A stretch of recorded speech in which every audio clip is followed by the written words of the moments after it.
শিক্ষকদের বিরুদ্ধে অনিয়মিত ক্লাসের অভিযোগ। ভগবানগোলায় স্কুলে তালা ঝুলিয়ে বিক্ষোভ। বেলা 11টার পরেও স্কুলে আসেননি কোনো শিক্ষক। 6 জন শিক্ষকের মধ্যে একজনও না আসায় ক্ষোভ প্রকাশ। নিয়মিত ফাঁকিবাজির অভিযোগে সরব অভিভাবকরা। প্রণব রয়েছে আমার সঙ্গে। প্রণব, কতদিন ধরে এই পরিস্থিতি? অভিভাবকরা ঠিক কি অভিযোগ করছেন শিক্ষকদের বিরুদ্ধে, আর জেলা শিক্ষা দপ্তরে বা কি ব্যবস্থা নিল? দেখো, রামপুর প্রাথমিক বিদ্যালয়ের অভিযোগ ঘুরি এবং আজকে তোমার স্কুলের যে ছাত্রছাত্রীরা তারা স্কুলের গেটে তালা মেরে কিন্তু বিক্ষোভ দেখাতে শুরু করে।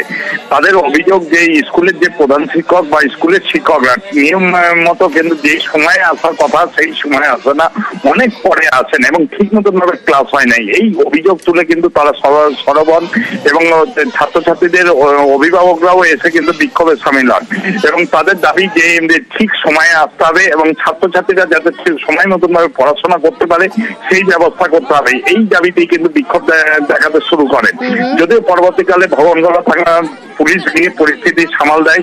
যদি শিক্ষা দপ্তরের পক্ষ থেকে বলা হয়েছে যে এই অভিযোগ পাওয়া গিয়েছে, তারপর কিন্তু ব্যবস্থা নেওয়া হবে এবং স্কুলের শিক্ষকদের কাছে আসল ঘটনা জানতে চাওয়া হবে। যদি এই ধরনের ঘটনা ঘটে থাকে তাহলে কিন্তু ব্যবস্থা নেওয়া হবে ওই প্রধান শিক্ষকের বিরুদ্ধে। বেশ,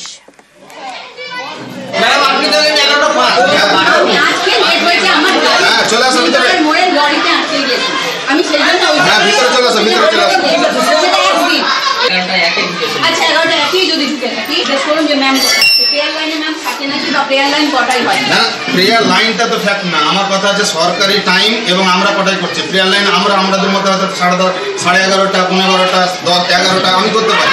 আমার কথা সেটা না, আমার কথা হচ্ছে যে টাইম কটাই করছি এবং ছাত্ররা পরিষেবা পাচ্ছে কেন।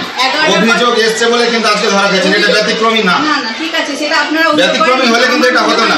গার্জেনেরা কখনো এরকম করতো না যে না একদিন ব্যতিক্রমী, বছর যদি একটা দিন 11টা বেজে যায় সেটা আলাদা বিষয়। গার্জেনেরা কিন্তু অনেক ক্ষিপ্ত। আমি দায়িত্ব নিয়েছি যে আমি স্যারদের সঙ্গে কথা বলছি, নাহলে কিন্তু গেট খুলতো না, বাস্তব যেটা বলছি।